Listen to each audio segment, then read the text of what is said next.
मी समृद्धीच किचनवर मध्ये तुम्हा सर्वांचं स्वागत. तुमची पाटवडी बिघडते का? तर या पद्धतीने तुम्ही पाटवडी नक्की करून बघा. आज आपण बनवणार आहोत पाटवड्या. त्याला थापी वड्या सुद्धा म्हणतात. इथं मी एक ग्लास भरून डाळीचं पीठ, बेसन पीठ घेतलेलं आहे. इथं त्याचप्रमाणे त्याच ग्लासाने 1 ग्लास पाणी घेतलंय. आपल्याला 2 ग्लास पाणी लागणार आहे. मी 1 ग्लास नंतर घेणार आहे. इथं ह्या हिरव्याच्या लाल मिरच्या मी 10 ते 15 घेतलेल्या आहे.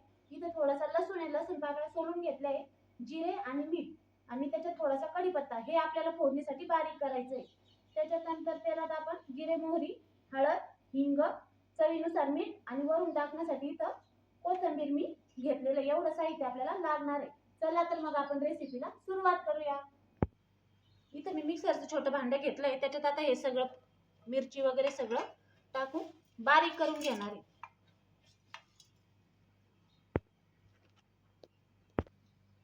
इथं लसूण, हिरवी मिरची आपली बारीक झालेली. आता आपण फोडणी करायला सुरुवात करूया. इथं मी 2 पळ्या तेल टाकून घेतलेलं आहे कढईत गरम करून. आता याच्यात आपल्याला जिरे, मोहरी टाकून घ्यायची.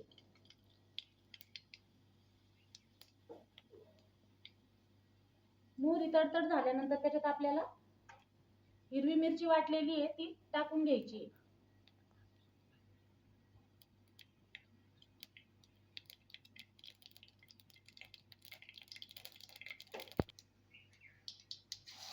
इथं ही मिरची वाटलेली मी टाकून घेणार आहे.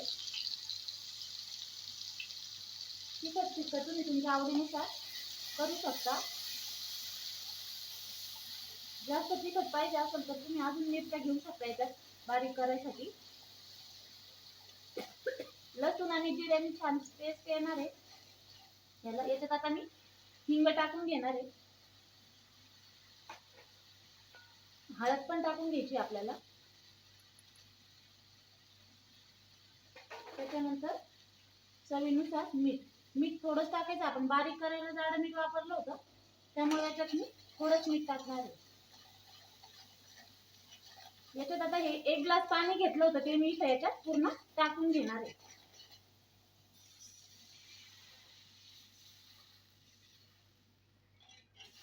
याला आता आपल्याला एक उकळी घ्यायची.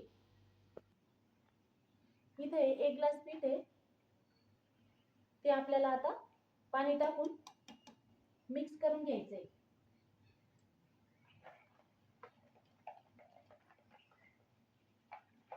हे असं पाणी टाकून याच्यातच आपल्याला एकजीव करून नंतर त्या फोडणीच्या पाण्यात टाकायचंय.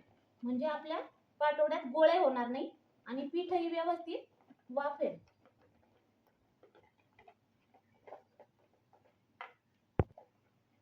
इथे मी हे छान पाणी टाकून पीठ मिक्स करून घेतलंय.